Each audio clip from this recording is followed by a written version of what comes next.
तो हेलो दोस्तों, welcome back to my YouTube channel. तो इस वीडियो में आज 25 मार्च की सभी शिफ्ट का एनालिसिस करेंगे। ठीक है, तो इसमें क्या करते हैं, हम पहले टॉपिक बताते हैं कि कौन से टॉपिक से क्वेश्चन गया है, फिर उसका प्रश्न बताते हैं, फिर उसका आंसर बताते हैं केवल, है ना। फिर अदर इंपॉर्टेंट फैक्ट वो बताने का प्रयास करते हैं जो आने वाले एग्जाम में आपको 2 से 3 नंबर आसानी से दे सकता है। क्योंकि जो भी हम प्रश्न बताते हैं आपको, वो पुराने जो एग्जाम हो रखे हैं उसमें 4 से 5 बार रिपीटेड होने वाले क्वेश्चन को ही बताने का प्रयास करते हैं। क्योंकि एसएससी रेलवे का एक ही फंडा है, क्या कि जो पुराना पैटर्न जो फॉलो कर रहे हैं उसी को फॉलो करना चाहते हैं। तो आपको क्या करना है, इस वीडियो को लाइक करना है, चैनल को सब्सक्राइब करना है और अपने दोस्तों तक शेयर करना है, ताकि ये जो 100% एनालिसिस के साथ जो अदर इंपॉर्टेंट फैक्ट मिल रहा है, नहीं केवल आपको, आपके दोस्तों तक भी मिल सके। ठीक है, बिना देरी किए वीडियो को स्टार्ट करते हैं। अब तुम्हारा पहला क्वेश्चन बुक से पूछा गया था और बुक में भी अकबरनामा से क्वेश्चन था। तो क्वेश्चन था, अकबरनामा किसके द्वारा लिखा गया है? तो ये अपने अबुल फजल द्वारा लिखा गया है। ठीक है, अब अबुल फजल के बारे में एक्स्ट्रा इन्फॉर्मेशन देंगे हम आपको। तो आप देखोगे यह मुगल सम्राट अकबर के शासनकाल का एक अधिकारी इतिहास है, जिसमें इतिहास के बारे में बताया गया है। और आप देख लो ये कौन सी लैंग्वेज में है, तो ये फारसी भाषा में लिखा गया है। कभी कभी इसकी लैंग्वेज से भी क्वेश्चन आता है। तो आप देखोगे इसके तीसरे भाग को आईने अकबरी के नाम से जाना जाता है, जिसमें अकबर के प्रशासन और राजस्व जो राज्य की जो व्यवस्था थी उसके बारे में बताया गया है। समझ में आया? नेक्स्ट क्वेश्चन देखेंगे हम। जो हमारा नेक्स्ट क्वेश्चन पूछा गया है वो हरिप्रसाद चौरसिया से क्वेश्चन है, जो कि एक आर्ट एंड कल्चर से क्वेश्चन है। तो आप देखो ये क्वेश्चन पूछा गया था 1992 में हरिप्रसाद चौरसिया को कौन से प्रतिष्ठित पुरस्कार से सम्मानित किया गया था? तो उन्हें पद्म भूषण से सम्मानित किया गया था। ठीक है, अब कौन कौन से समय सम्मानित किया गया था और किसके वो आर्ट एंड कल्चर में फेवरेट है वो भी देख लो आप। तो वे एक प्रसिद्ध बांसुरी वादक कलाकार हैं। उनका संबंध कौन से घराने से? उनका संबंध मेहर जो घराना है उससे संबंधित है। उन्हें वर्ष 2000 में भारत के दूसरे सबसे बड़े नागरिक सम्मान पद्म भूषण से भी सम्मानित किया जा चुका है। समझ में आया? नेक्स्ट क्वेश्चन देखेंगे हम।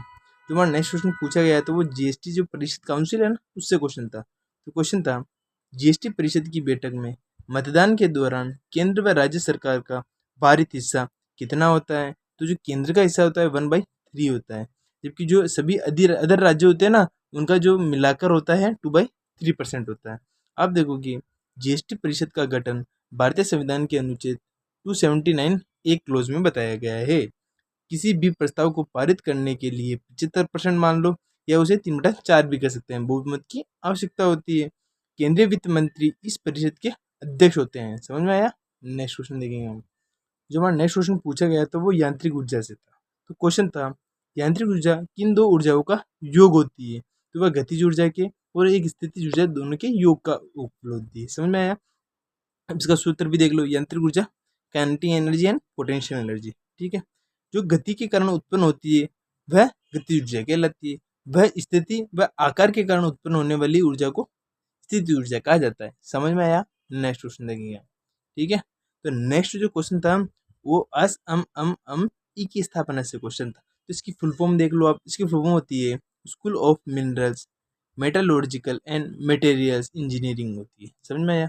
इसकी स्थापना कब हुई थी? तो इसकी स्थापना 2012 में हुई थी। ठीक है, अब इसका जो हेडक्वार्टर है वो भी देख लो आप। तो ये मुख्य रूप से आईआईटी भुवनेश्वर का एक हिस्सा माना जाता है, जिसका उद्देश्य खनिज प्रसंस्करण या धातु विज्ञान के क्षेत्र में उच्च शिक्षा व अनुसंधान को बढ़ावा देना होता है। समझ में आया? नेक्स्ट क्वेश्चन देखेंगे हम। जो हमारा नेक्स्ट क्वेश्चन पूछा गया था वो फाइल पाथ से क्वेश्चन था, मतलब कंप्यूटर से क्वेश्चन था। तो क्वेश्चन था, config.in का सही संयोजन पथ कौन सा है? तो इसका होता है पहले स्लेस आता है, फिर config.in आता है। समझ में आया? जबकि आप देखोगे यूनिक्स हो गया, लाइनेक्स हो गया, मैक ओएस हो गया, जिसे सिस्टम में सामने का स्लेश डैश रूट डायरेक्टरी को दर्शाता है। समझ में आया? जबकि जो विंडोज सिस्टम में इसके विपरीत बैंक स्लेश इस प्रकार का उपयोग किया जाता है। इसमें इस प्रकार का, इसमें इस प्रकार का उपयोग होता है। समझ में आया? नेक्स्ट क्वेश्चन देखिए हम। जो हमारा नेक्स्ट क्वेश्चन पूछा गया था वो सर्वोच्च न्यायालय का जो निर्णय की समीक्षा होती है ना, रिव्यू, उससे क्वेश्चन था। समझ में आया? आप देखोगे तो क्वेश्चन था, सर्वोच्च न्यायालय किस अनुच्छेद के तहत अपने फैसले को पुनर्विलोकन मतलब रिव्यू कर सकता है? तो वो आर्टिकल 137 के द्वारा वापस देख सकता है कि हमने क्या लिखा था, क्या हुआ था उसमें। तो आप देखोगे समीक्षा याचिका फैसला सुनाने जाने के 30 दिनों के भीतर दायर की जानी चाहिए। समझ में आया? जैसे मैंने अगर फैसला सुना दिया तो उसे 30 दिनों के अंदर भीतर वापस बता दिया जाता है, तो उसे रिव्यू किया जा सकता है, अर्थात 30 दिनों के बाद नहीं किया जा सकता। अनुच्छेद 142 में क्या लिखा हुआ है ये भी इंपॉर्टेंट है। तो आप देखोगे यह सुप्रीम कोर्ट को पूर्ण न्याय करने के लिए विशेष आदेश की शक्ति प्रदान करता है। ठीक है भाई लोगों, चैनल को सब्सक्राइब कर देना, क्योंकि इसमें हम क्या कर रहे हैं, पहले टॉपिक बता रहे हैं, फिर अदर इंपॉर्टेंट फैक्ट में वो क्वेश्चन बता रहे हैं जो आपको 2 से 3 नंबर आसानी से दे सकता है। ठीक है, तो नेक्स्ट क्वेश्चन देखेंगे हम।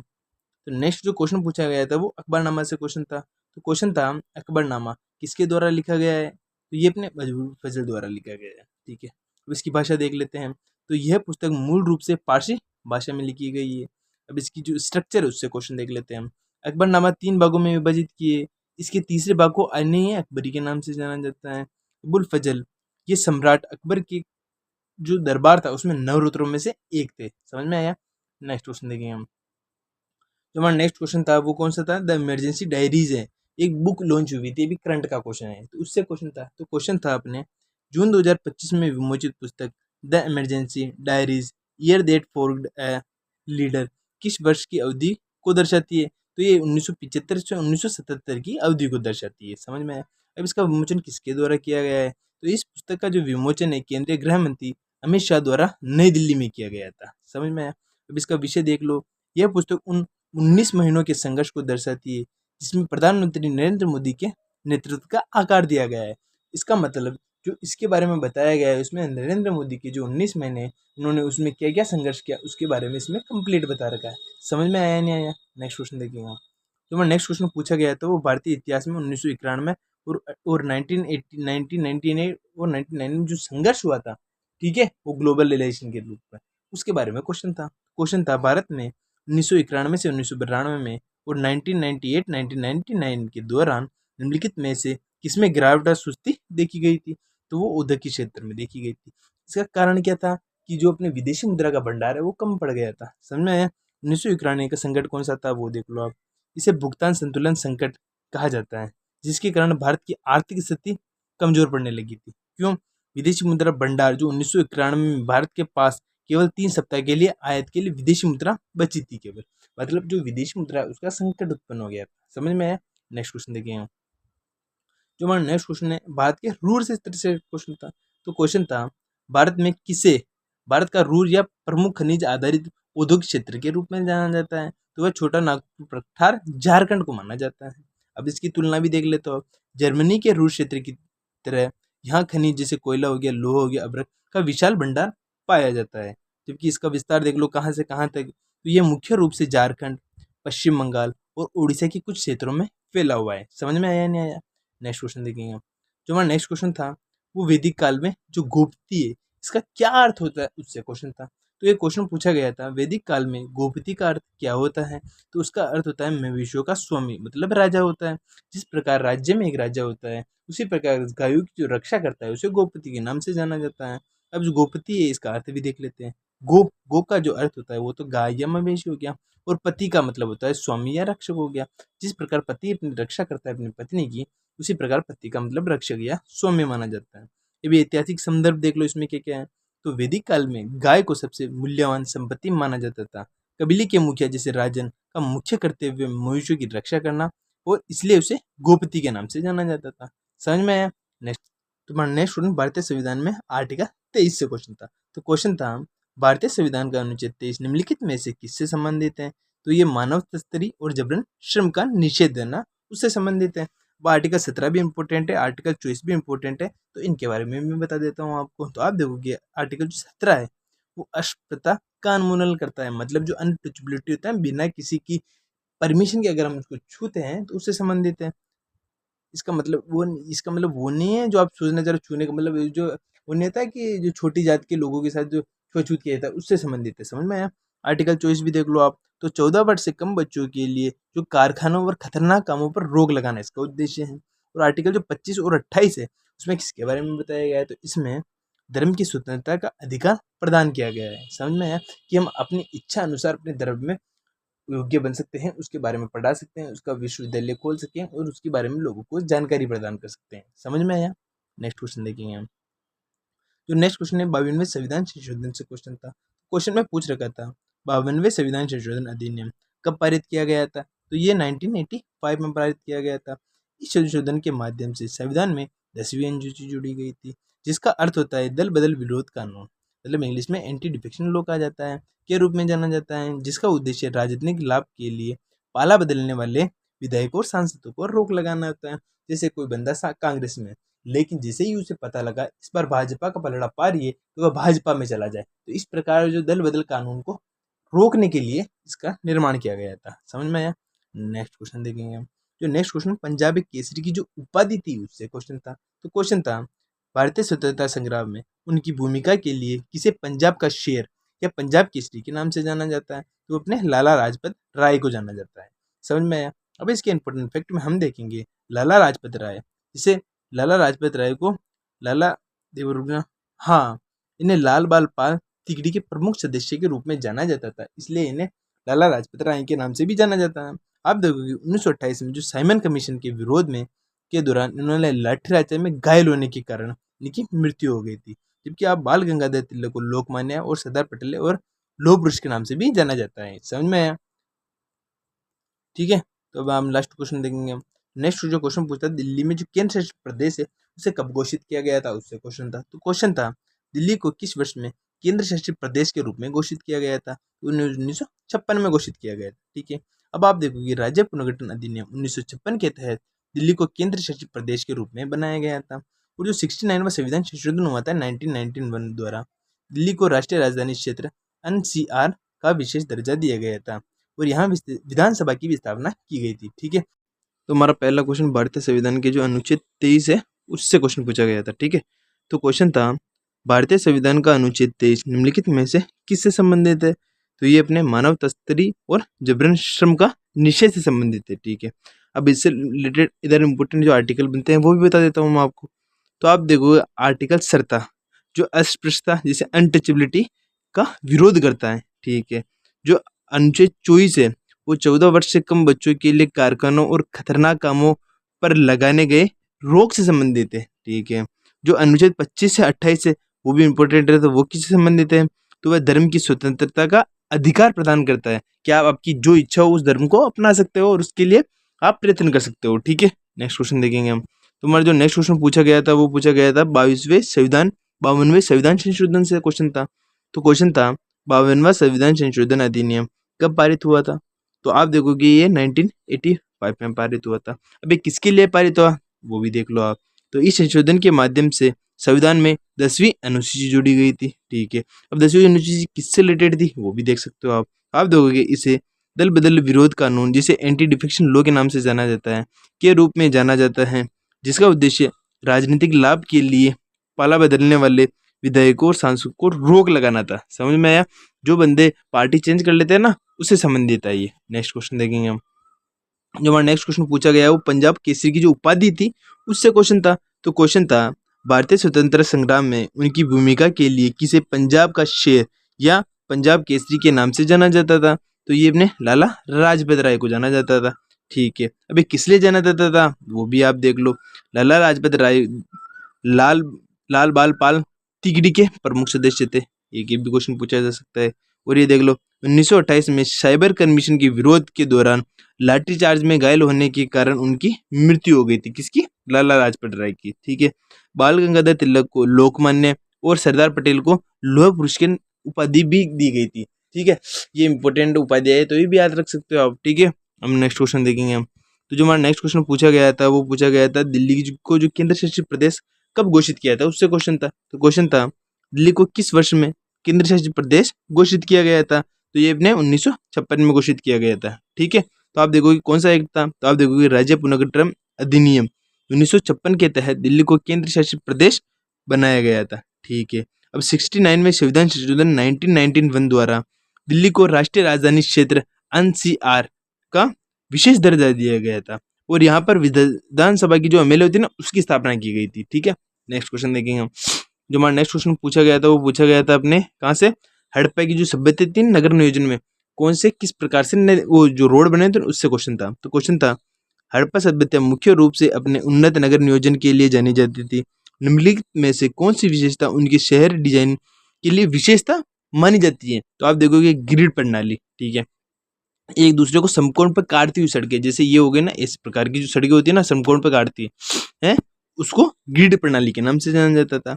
आप देखोगे हड़प्पा के शहरों में पकी हुई ईंटों का उपयोग होता था। समझ में आया? और जबकि जो उनकी जल निकासी व्यवस्था है उस समय की दुनिया की सबसे उन्नत व्यवस्था मानी जाती थी। ठीक है, शहर 2 भागों में विभाजित था, जिसे एक तो सिटाडेल व दुर्ग के नाम से जाना जाता था, जो ऊंचाई पर थे, और जो निचले शहर थे उन्हें लोअर टाउन के नाम से जाना जाता था। समझ में आया? नेक्स्ट क्वेश्चन देखेंगे हम। जो मैं नेक्स्ट क्वेश्चन पूछा गया है तो वो कोकरू ट्रेन एक्शन जो होता है ना 1925 में, उससे क्वेश्चन था। तो क्वेश्चन पूछा गया था 1925 के काकोरी षड्यंत्र कांड में निम्नलिखित में से किसको सजा नहीं हुई थी? तो इसमें 3 जनों को सजा हुई थी, मैं उनका नाम बता देता हूँ, और जो नहीं थे उनका नाम आ जाता है। तो इसमें चंद्रशेखर आजाद नहीं था, ठीक है, क्योंकि इनको फांसी दी गई थी। आप देखोगे चंद्रशेखर आजाद इस घटना के मास्टरमाइंड थे, लेकिन वे पुलिस को चकमा देकर फरार होने में सफल रहे, जो कभी पकड़ में ही नहीं आ पाए। तो इनको हो ही नहीं सकती काकोरी ट्रेन में सजा। तो आप देखोगे राम प्रसाद बिस्मिल्ला था एक, तो इसमें वो एक अशफाक उल्ला खान, वो एक रोशन सिंह, इसको कांड के लिए फांसी दी गई। इन तीनों को दी गई थी, बाकी को नहीं दी गई थी। ठीक है, नेक्स्ट क्वेश्चन देखेंगे हम। जो हमारा नेक्स्ट क्वेश्चन है अम्लीय वर्षा से था, कि अम्लीय वर्षा में किसकी मात्रा पाई जाती है? तो आप देखोगे निम्नलिखित में से कौन सा अम्लीय वर्षा का सबसे प्रमुख घटक या कारण माना जाता है? तो ये अपने सल्फर डाइऑक्साइड माना जाता है, जिसे SO2 के नाम से जाना जाता है। अब आप इंपोर्टेंट फैक्ट में आप देखो, सल्फर डाइऑक्साइड और नाइट्रोजन ऑक्साइड हवा में पानी और ऑक्सीजन के साथ मिलकर सल्फ्यूरिक व नाइट्रिक एसिड का निर्माण करते हैं। ठीक है, अम्लीय वर्षा के कारण ऐतिहासिक इमारतें, जो ताजमहल जैसी बड़ी बड़ी इमारतें हैं ना, उनका क्षरण हो जाता है, क्योंकि वो पीले पड़ने लग जाते हैं। जो उनकी त्वचा, जैसे जो पौधे होते हैं ना, उनकी त्वचा भी, वो पत्ते ना मुरझाने लग जाते हैं। और जो अगर मनुष्य के ऊपर जो अम्लीय वर्षा हो जाती है तो उनकी जो त्वचा है वो झुलसी झुलसी त्वचा हो जाती है। ठीक है, नेक्स्ट क्वेश्चन देखेंगे हम।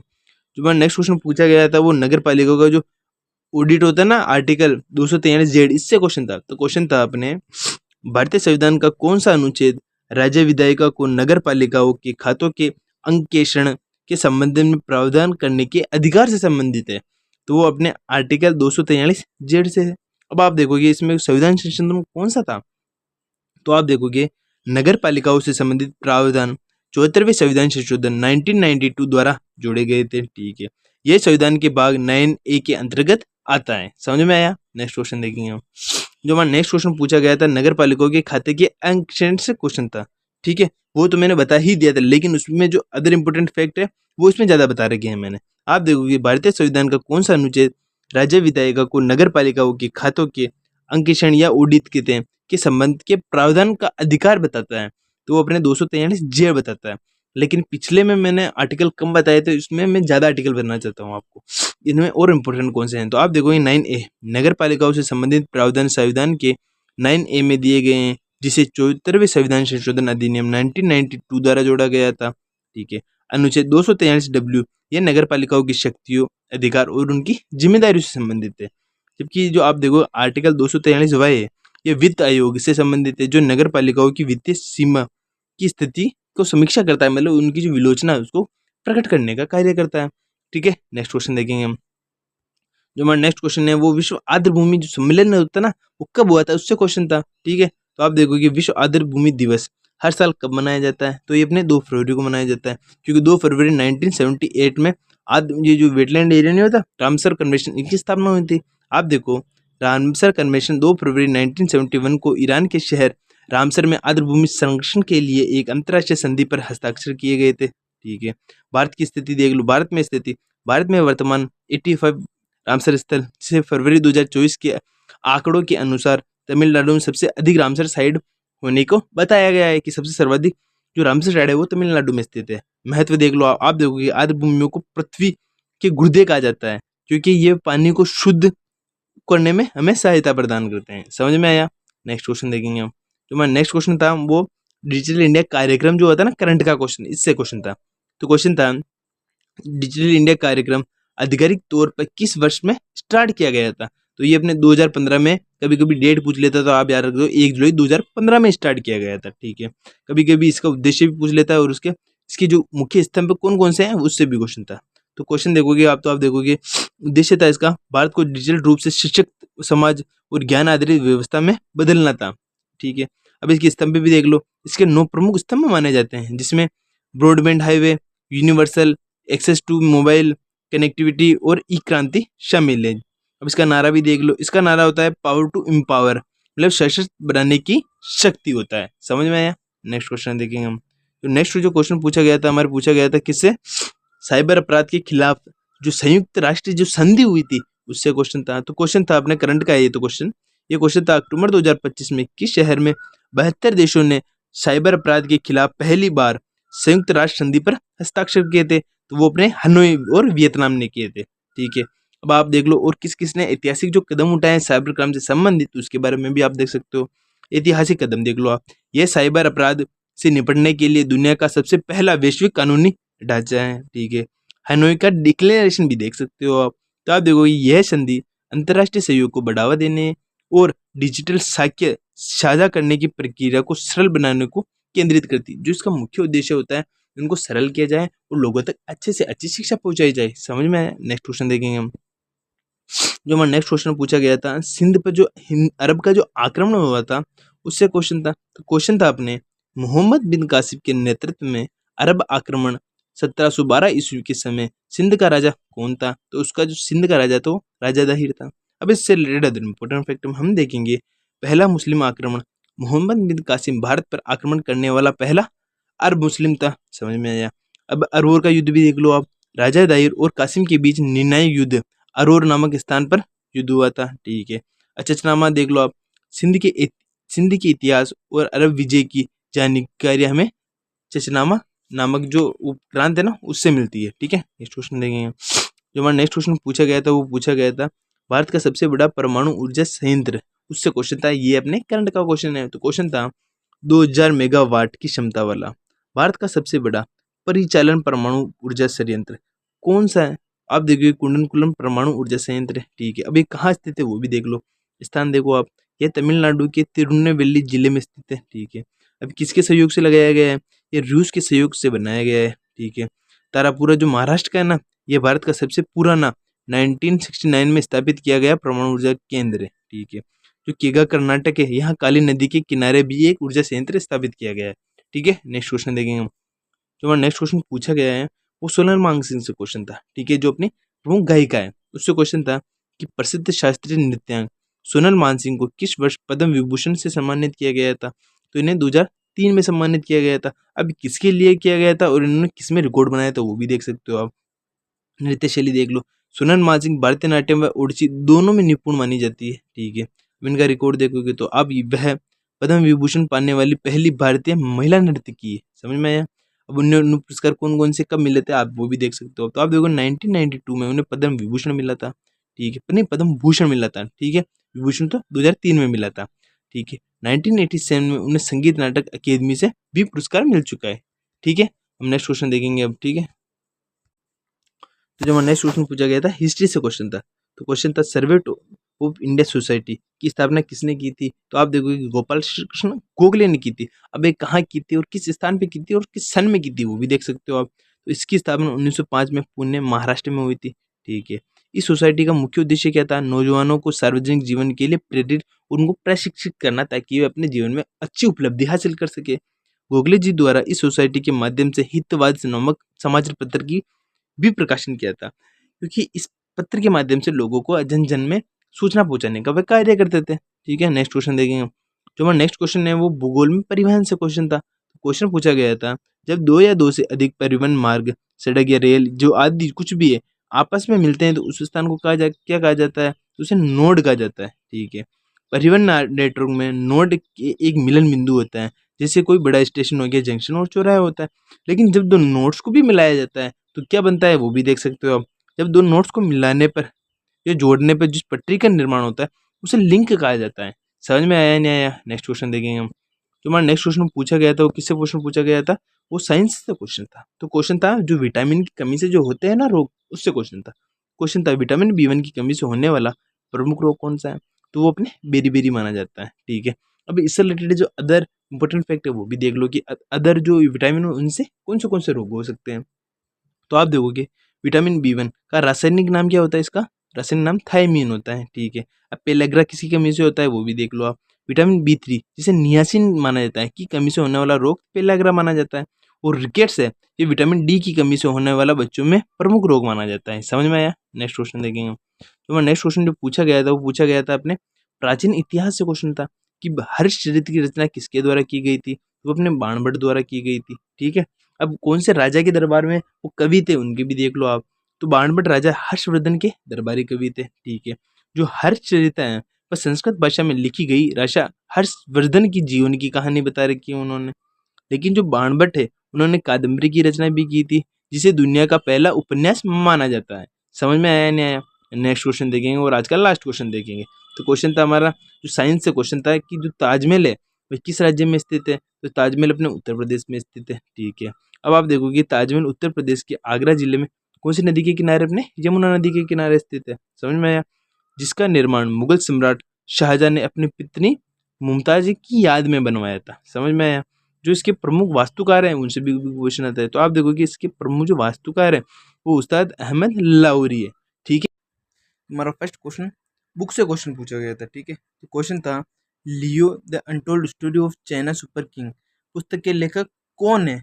तो इसके जो लेखक है वो अपने पीएस रमन है। ठीक है, अब पीएस रमन के बारे में एक्स्ट्रा इन्फॉर्मेशन देख लेंगे अपन। ठीक है, तो आप देखोगे लेखक पीएस रमन तमिलनाडु के महाधिवक्ता हैं। ठीक है, अब आप देख लो कि महाधिवक्ता वो जो होता है ना, जो उसका कौन सा अनुच्छेद में ये आता है, तो ये 165वें अनुच्छेद के अंदर आता है। कभी कभी आर्टिकल भी पूछ लेता है, तो वो भी आप याद रख सकते हो।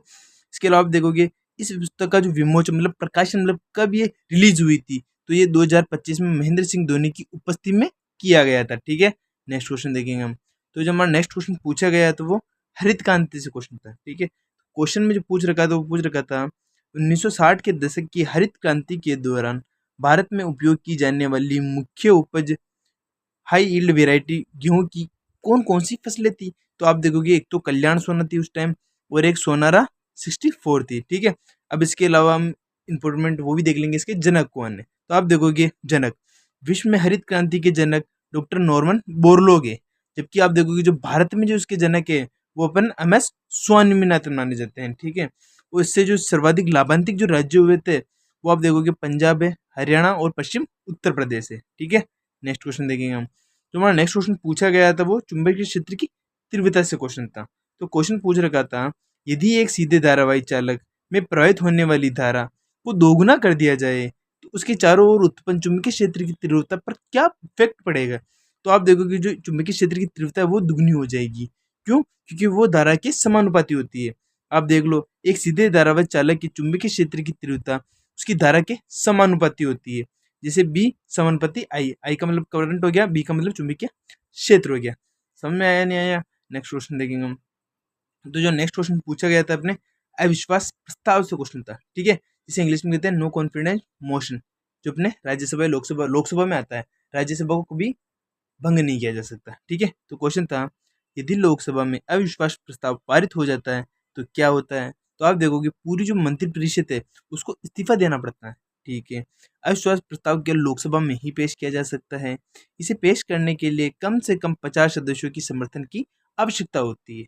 समझ में आया? नेक्स्ट क्वेश्चन देखेंगे हम। जो हमारा नेक्स्ट क्वेश्चन था वो कोशिका विज्ञान से क्वेश्चन था, मतलब बायोलॉजी से क्वेश्चन था। तो क्वेश्चन में पूछ रखा था कोशिका के भीतर लिपिड वसा का निर्माण मुख्य रूप से कहाँ होता है? तो ये अपने स्मूथ एंडोप्लाज्मिक रेटिकुलम के अंदर होता है। ठीक है, जिसे इंग्लिश में SER के नाम से भी जाना जा सकता है। अब आप देखोगे RER इसका मतलब होता है रफ ER। यहाँ प्रोटीन का संश्लेषण होता है क्योंकि इस पर राइबोसोम होते हैं। समझ में आया? अब लाइसोसोम को नाम भी देख लो आप क्या होता है, इसका कार्य क्या होता है। इसे कोशिका की आत्मघाती थैली के नाम से जाना जाता है। इंग्लिश में इसे सोसाइटिक भी कहा जाता है क्योंकि जब ये मुसीबत को देखता है ऑटोमेटिक फट जाती है थैली। समझ में आया ना? ठीक है, नेक्स्ट क्वेश्चन देखेंगे हम। तो जो नेक्स्ट क्वेश्चन पूछा गया तो वो अपने पूना पैक्ट से क्वेश्चन था। ठीक है, तो क्वेश्चन था पूना पैक्ट 1932 के संबंध में निम्नलिखित में से कौन सा कथन गलत था? तो इसके जो फैक्ट बन सकते हैं वो तो मैंने बता रखे हैं। अगर इसके अलावा कोई गलत फैक्ट आता है तो आप पहचान सकते हो। तो आप देखोगे BR अम्बेडकर ने इस पर हस्ताक्षर करने से मना कर दिया था। ये इसका गलत क्वेश्चन पूछ रखा था। जबकि आप देखोगे सही तथ्य देख लो आप, यह समझौता महात्मा गांधी और BR अम्बेडकर के मध्य हुआ था। पहला ये हो गया। यहाँ यह यरवदा जेल पुणे में हुआ था, जो यरवदा सेंट्रल जेल है ना पुणे, वहां पर हुआ था। ठीक है, इसके तहत जो दलित वर्ग के लिए आरक्षित सीटों की संख्या 71 से बढ़ाकर 148 कर दी गई थी। ठीक है, जो ये 3 इंपोर्टेंट फैक्ट पूछे गए थे और गलत वाला ये दे रखा था। समझ में आया? नेक्स्ट क्वेश्चन देखेंगे हम। तो मैं नेक्स्ट क्वेश्चन पूछ रखा था भारतीय संविधान से क्वेश्चन था। तो क्वेश्चन था 44वें संविधान संशोधन अधिनियम 1978 के तहत लोकसभा का कार्यकाल 6 वर्ष से घटाकर उन्हें कितने वर्षों तक कर दिया गया था, तो 6 वर्षों तक घटाकर अपने 5 वर्ष कर दिया गया था। ठीक है, अब ये कौन से संविधान संशोधन द्वारा किया गया था, तो 42वें संविधान संशोधन 1976। आपातकाल के दौरान लोकसभा का कार्यकाल 5 साल से बढ़ाकर 6 साल कर दिया गया था, समझ में आया। लेकिन जो 44वां संविधान संशोधन 1978 हुआ था, उसमें जो जनता पार्टी की सरकार थी, इसने इसे 5 साल कर दिया। इससे संपत्ति के अधिकार को मौलिक अधिकार की सूची से हटाकर कानूनी अधिकार की सूची में भी डाल दिया गया था। जो 44वां विधान संशोधन हुआ था, उसमें 2 कार्य किए गए थे। जो वो लोकसभा की जो कार्यकाल होता है ना, उसे 6 से 5 साल कर दिया गया था, फर्स्ट कोई कार्य। और जो संपत्ति का अधिकार, जो पहले कानूनी अधिकार था, जो मौलिक अधिकार था कि अपनी इच्छा होगी तो ही हम सरकार को जमीन देंगे, उससे कानूनी अधिकार में डाल दिया गया था, समझ में आया। नेक्स्ट क्वेश्चन देखेंगे हम। जो हमारा नेक्स्ट क्वेश्चन पूछा गया था वो परमाणु संरचना से क्वेश्चन था। तो क्वेश्चन था, किसी तत्व की परमाणु संख्या मुख्य रूप से किस पर निर्धारित होती है, तो प्रोटॉन की संख्या पर निर्धारित होती है, समझ में आया। परमाणु क्रमांक J नाभिकों में मौजूद प्रोटीन की संख्या पर डिपेंड करता है, जबकि वो जो द्रव्यमान संख्या है वो प्रोटॉन और न्यूट्रॉनों की कुल संख्या का योग होता है, जिसे कहते हैं A बराबर P+1 हो गया। एक उदासीन परमाणु में इलेक्ट्रॉनों की संख्या B प्रोटॉनों के बराबर होती है, लेकिन परमाणु संख्या की परिभाषा केवल प्रोटॉनों के आधार पर दी जाती है, समझ में आया। नेक्स्ट क्वेश्चन देखेंगे हम। जो नेक्स्ट क्वेश्चन पूछा गया तो वो इलेक्ट्रिसिटी से क्वेश्चन था। तो क्वेश्चन था, यदि 1 एम्पियर की रीडिंग अचानक बढ़ जाती है तो इसका संभावित कारण क्या होता है, तो इसका संभावित कारण होता है प्रतिरोध कम हो गया। क्योंकि आप देखो कि जो ओम का नियम है वो V बराबर IR होता है, जिसमें I का मतलब तो धारा हो गया, R का मतलब रेजिस्टेंस होता है, जो एक दूसरे के व्युत्क्रमानुपाती होते हैं। यदि प्रतिरोध कम होता है तो करंट बढ़ जाएगा, समझ में आया नहीं आया। क्योंकि आप देखोगे इस फॉर्मूले को हम खोल के देंगे तो I देखेंगे तो आप देखोगे V बराबर R होगा, अगर ये घटेगा तो ये बढ़ेगा, समझ में आया। नेक्स्ट क्वेश्चन देखेंगे हम। जो हमारा नेक्स्ट क्वेश्चन हमारे सामान्य विज्ञान से क्वेश्चन था, मतलब करंट से क्वेश्चन था। तो क्वेश्चन था, अक्टूबर 2024 में प्रकाशित वैश्विक भूखमरी सूचकांक, जिसे ग्लोबल हंड्रेड इंडेक्स कहते हैं, 2024 में भारत कुल कितने देशों में 105वें स्थान पे था। तो आप देखोगे 127 में से 105वें स्थान पे था, लेकिन उन्होंने 2024 की रैंकिंग पूछ रखी है। अगर 2025 की रैंकिंग पूछता तो वो अभी 102 पर है, समझ में आया। GHI 4 संकेतों पर निर्धारित किया जाता है, जैसे एक तो अल्प पोषक हो गया, चाइल्ड स्टिंग हो गया, और चाइल्ड वेस्टिंग और बाल मृत्यु दर होती है, ठीक है। भारत की स्थिति को अभी गंभीर श्रेणी की सूची में रखा गया है, समझ में आया नहीं आया। नेक्स्ट क्वेश्चन देखेंगे हम। जो हमारा नेक्स्ट क्वेश्चन है अपने बायोलॉजी से क्वेश्चन पूछा था। तो क्वेश्चन था, रफ एंडोप्लाज्मिक रेटिकुलम का मुख्य कार्य क्या होता है। तो इसका जो मुख्य कार्य होता है प्रोटीन का संश्लेषण करना होता है, समझ में आया। अब तो जानकारी देख लो आप। RER इसकी सतह पर राइबोसोम होते हैं, इसलिए यह प्रोटीन का निर्माण करता है। जबकि आप देखोगे SER इसकी सतह चिकनी होती है और ये लिपिड वसा के संश्लेषण में हमें सहायता प्रदान करती है, समझ में आया। नेक्स्ट क्वेश्चन देखेंगे हम। तो मैं नेक्स्ट क्वेश्चन पूछा गया था रसायन विज्ञान से क्वेश्चन था। तो क्वेश्चन था, यदि 2 विलयनों को बंद निकाय में मिलाया जाता है तो उनके कुल द्रव्यमान पर क्या प्रभाव पड़ेगा। तो आप देखोगे जो द्रव्यमान अपरिवर्तित रहता है, क्योंकि वो द्रव्यमान संरक्षण नियम का पालन करता है। आप देखोगे द्रव्यमान संरक्षण का नियम, इसे एंटोनी लेवोजियर द्वारा प्रतिपादित किया गया था, समझ में आया। नेक्स्ट क्वेश्चन देखेंगे हम। जो हमारा नेक्स्ट क्वेश्चन पूछा गया था वो रसायन विज्ञान में हाइड्रोकार्बन से क्वेश्चन था। तो क्वेश्चन था, असंतृप्त हाइड्रोकार्बन की रासायनिक अभिक्रियाशीलता संतृप्त हाइड्रोकार्बन की तुलना में अधिक क्यों मानी जाती है। तो वो अपने बहुमंद की उपस्थिति के कारण मानी जाती है, समझ में आया। अब इसके इंपॉर्टेंट फैक्टर में हम देखेंगे, असंतृप्त हाइड्रोकार्बन जैसे एल्केन और एल्काइन में द्विबंध या त्रिबंध होते हैं, जो आसानी से टूटकर अन्य परमाणु के साथ जुड़ जाते हैं, समझ में आया। नेक्स्ट क्वेश्चन देखेंगे हम। जो हमारा नेक्स्ट क्वेश्चन पूछा गया है तो पर्यावरण में जैव निम्नीकरण से क्वेश्चन था, जिसे इंग्लिश में कहते हैं बायो डिग्रेडेबल, मतलब आसानी से वापस निर्माण किया जा सकता है जिसका, समझ में आया। आप देखोगे जैव निम्नीकरण पदार्थ मुख्य रूप से किसके द्वारा सरल घटकों में विघटित या अपघटित किए जा सकते हैं। तो वह सूक्ष्म जीव जैसे बैक्टीरिया और कवक द्वारा होते हैं। जैसे अपने कुछ कुछ जीव होते हैं ना, कुतर कुतर के उसको अपघटित कर सकते हैं। जबकि आप देखो ये सूक्ष्म जीव जटिल कार्बनिक पदार्थों को सरल अकार्बनिक पदार्थों में तोड़ देते हैं, जो मिट्टी की उर्वरता बनाने में हमें सहायता प्रदान करते हैं। एग्जाम्पल अपन केचुआ देख सकते हैं, जो किसान का मित्र भी माना जाता है। प्लास्टिक जैसे पदार्थ जैसे अजैविक न्यूनीकरण कहलाते हैं, क्योंकि ये सूक्ष्म जीव उन्हें विघटित नहीं कर पाते। इसलिए तो अपन जो सरकार है वो हमेशा प्लास्टिक को कम यूज करने की सलाह देती है, क्योंकि इसे वापस रिप्रोड्यूस नहीं किया जा सकता। क्यों? क्योंकि एक बार जब प्रकृति में आ जाती है, इसे अगर रिप्रोड्यूस करना चाहते हैं तो इसे जलाना पड़ता है, जिससे कार्बन निकलता है जो पर्यावरण में प्रदूषण फैलाता है। इसलिए ये नेव जीवनीकरण माना जाता है। समझ में आया? नेक्स्ट क्वेश्चन देखेंगे हम। जो हमारा नेक्स्ट क्वेश्चन था चिकित्सा तकनीक में रक्तचाप से क्वेश्चन था। तो क्वेश्चन जो हमारा पूछा गया था वो पूछा गया था रक्तचाप मापने के लिए ओसियोमेट्रिक पद्धति का प्रयोग मुख्य रूप से क्यों किया जाता है? तो आप देखोगे क्योंकि इसमें स्टेथोस्कोप की आवश्यकता नहीं होती, ये स्वचालित उपकरणों के लिए उपयुक्त मानी जाती है। समझ में आया? डिजिटल ब्लड प्रेशर मशीनें जैसे इन तकनीकों का उपयोग करती है जो ध्वनि की दीवारों में होने वाले कंपन को मापती है। समझ में आया? नेक्स्ट क्वेश्चन देखेंगे हम। तुम्हारा नेक्स्ट क्वेश्चन पूछा गया था वो वनस्पति विज्ञान में उत्तक से क्वेश्चन था। तो क्वेश्चन था पौधों में जल और खनिजों को ऊपर की ओर संवहन मुख्य रूप से किसकी सहायता से होता है? तो ये अपने जाइलम की सहायता से होता है। जैसे जाइलम जैसे जल, वैसे फ्लोएम वैसे फल वो हो गया फूड हो गया। समझ में आया? जाइलम क्या कार्य करता है? ये जड़ों से पानी और पोषक तत्वों को पंक्ति तक पहुंचाने का कार्य करता है, जबकि जो फ्लोएम होता है वो पत्तियों द्वारा बनाए गए भोजन जैसे चीनी को पौधों के अन्य भागों तक पहुंचाने का कार्य करता है। समझ में आया? नेक्स्ट क्वेश्चन देखेंगे हम। जो हमारा नेक्स्ट क्वेश्चन हमारे बुद्धि में कार्य से क्वेश्चन था। तो क्वेश्चन था यदि कोई व्यक्ति एक स्थिर दीवार को धक्का देता है लेकिन दीवार द्वारा अपनी जगह से बिल्कुल नहीं हिलती है तो भौतिकी के अनुसार किया गया कार्य क्या होगा? तो किया गया कार्य शून्य होगा। आप देखोगे भौतिकी में जो कार्य का सूत्र होता है वर्क बराबर फोर्स इंटू डिस्प्लेसमेंट होता है। अगर डिस्प्लेसमेंट ही जीरो होगा तो किसी को भी जीरो से गिनो, आंसर क्या आएगा? जीरो। इसलिए किया गया कार्य जीरो होता है।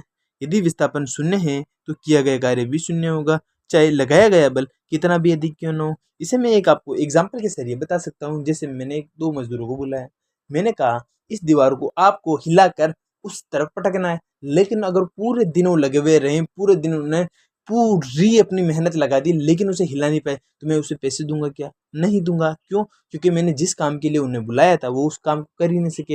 मतलब मैंने उन्हें विस्थापन के लिए बुलाया था कि इसको वहां विस्थापित करना है, लेकिन उन्होंने अपनी सारी मेहनत लगाई लेकिन विस्थापित नहीं कर पाए, तो किया गया कार्य कितना होगा? शून्य। तो मैं पैसे दूंगा क्या? नो। इस प्रकार आप समझ सकते हैं। नेक्स्ट क्वेश्चन देखेंगे हम। तो नेक्स्ट क्वेश्चन पूछा गया था भूगोल में उत्तराखंड से क्वेश्चन था। तो क्वेश्चन था उत्तराखंड के कौन से दो जिले हिमाचल प्रदेश की सीमा को स्पर्श करते हैं? तो आप देखोगे एक तो उत्तरकाशी हो गया, एक देहरादून हो गया, ये स्पर्श करते हैं। इसके इंपॉर्टेंट फैक्ट में हम देखेंगे उत्तरकाशी देहरादून जिले हिमाचल प्रदेश के साथ अपनी सीमा साझा करते हैं, जबकि आप देखोगे उत्तराखंड उत्तर में तिब्बत चीन और पूर्व में नेपाल के साथ अंतर्राष्ट्रीय सीमा भी साझा कर सकता है। ठीक है, ये तो अपने ने सीमा साझा के लिए पूछा, कभी कभी इंटरनेशनल की भी पूछ सकता है, तो आप पढ़ के जाना। ठीक है, नेक्स्ट क्वेश्चन देखेंगे हम। जो हमारा नेक्स्ट क्वेश्चन पूछा गया था वो केमिस्ट्री से क्वेश्चन था। केमिस्ट्री में कैल्शियम क्लोराइड का जो द्रव्यमान होता है उससे क्वेश्चन था। कैल्शियम क्लोराइड का मोलर द्रव्यमान कितना होता है? तो आप देखोगे 111 होता है। अब आप देखोगे कैसे होता है, तो कैल्शियम का जो परमाणु द्रव्यमान 40 के लमसम होता है, जबकि जो क्लोरीन है उसका 35.5 के लमसम होता है। लेकिन आप देखोगे 40 प्लस जो कैल्शियम है वो क्लोरीन है वो 2 है, तो क्लोरीन का होता है 35.5, इसको 2 से गुणा करेंगे तो वो बनेगा अपने 71। जब 71 को 40 के साथ जोड़ते हैं तो उसका आंसर 111 आएगा। समझ में आ गया? इसका प्रयोग बर्फ पिघलाने और धूल को नियंत्रित करने के लिए किया जाता है। समझ में आया नहीं आया? नेक्स्ट क्वेश्चन देखेंगे हम। तो हमारा नेक्स्ट क्वेश्चन पूछा गया था अपने भारतीय संविधान से क्वेश्चन था। तो क्वेश्चन था भारतीय संविधान का अनुच्छेद 338 निम्नलिखित में से किससे संबंधित है? तो ये जो 338 है वह राष्ट्रीय अनुसूचित जाति आयोग से संबंधित है, जिसे कहते हैं अपन अनसी बीसी नहीं अनसी 80 कहते हैं। ठीक है, national commission for schedule caste के लिए हो गया। समझ में आया? लेकिन जो इससे रिलेटेड जो अदर इंपॉर्टेंट आर्टिकल है वो भी देख सकते हो आप। तो आप देखोगे आर्टिकल 338A ये राष्ट्रीय अनुसूचित जनजाति आयोग से, ठीक है, national commission for schedule caste से संबंधित है। जबकि अनुच्छेद जो 338B है वो भी इंपॉर्टेंट बन सकता है। क्यों? क्योंकि ये राष्ट्रीय पिछड़ा वर्ग आयोग जिसे अपने कहते हैं national commission for backward class से संबंधित है। तो पूछ लेता है कि कौन सा आर्टिकल किससे संबंधित है, तो आप तीनों याद रख सकते हो। ठीक है, नेक्स्ट क्वेश्चन देखेंगे हम। तो हमारा नेक्स्ट क्वेश्चन है अपॉइंटमेंट से क्वेश्चन था। तो क्वेश्चन था श्री एस शंकृष्ण को जम्मू कश्मीर बैंक में अंशकालीन अध्यक्ष नियुक्त करने की मंजूरी किसने दी थी? तो ये अपने दी थी भारतीय रिजर्व बैंक ने दी थी। समझ में आया? आप देखोगे बैंकिंग क्षेत्र में उच्च पदों की नियुक्तियों के लिए आरबीआई की मंजूरी अनिवार्य मानी जाती है, जबकि जम्मू कश्मीर बैंक एक निजी क्षेत्र का बैंक है जिसमें जम्मू कश्मीर की सरकार सबसे बड़े फैसले लेती है। मतलब सबसे बड़ा अधिकार जो किसी को जम्मू कश्मीर की सरकार का माना जाता है। समझ में आया? नेक्स्ट क्वेश्चन देखेंगे हम, और आज का लास्ट क्वेश्चन भी है। ठीक है, तो क्वेश्चन था अपने मॉडर्न हिस्ट्री से क्वेश्चन था। क्वेश्चन था भारतीय राष्ट्रीय कांग्रेस के पहले अध्यक्ष कौन थे? तो इसके जो पहले अध्यक्ष वो वोमेश चंद्र बनर्जी थे। ठीक है, अब आप देखोगे जो कांग्रेस की स्थापना 1885 में एओ ह्यूम द्वारा की गई थी। ठीक है, जो प्रथम अधिवेशन हुआ था वो मुंबई के गोकुलदास तेजपाल संस्कृत कॉलेज में किया गया था। ठीक है, जो बदरुद्दीन तैयबजी वो कांग्रेस के पहले मुस्लिम अध्यक्ष माने जाते हैं। ठीक है, तो आज का हमारा लास्ट क्वेश्चन खत्म होता है। वीडियो अच्छी लगी तो वीडियो को लाइक करें, चैनल को सब्सक्राइब करें, अपने दोस्तों तक शेयर करें, क्योंकि हम पहले इसमें टॉपिक बताते हैं कौन से टॉपिक से क्वेश्चन है, फिर उसका प्रश्न, फिर इसका आंसर, फिर ऐसे ही फैक्ट हम बताने का प्रयास करते हैं जो पुराने एग्जाम में 4 से 5 बार रिपीट हो रखा है। और इस वीडियो में हम आपको इसलिए बताने का प्रयास करते हैं जो आने वाले एग्जाम है उसमें आपको 2 से 3 नंबर का आसानी से बेनिफिट मिल सके। तो आपको क्या करना है, चैनल को सब्सक्राइब करना है, वीडियो को लाइक करना है, अपने दोस्तों तक शेयर करना है, ताकि आपको 100% एनालिसिस तो मिल ही सके और अदर ऐसे इंपॉर्टेंट फैक्ट मिल सके जो आने वाले एग्जाम में आपको और हेल्प बना सके। ठीक है, बाय दोस्तों।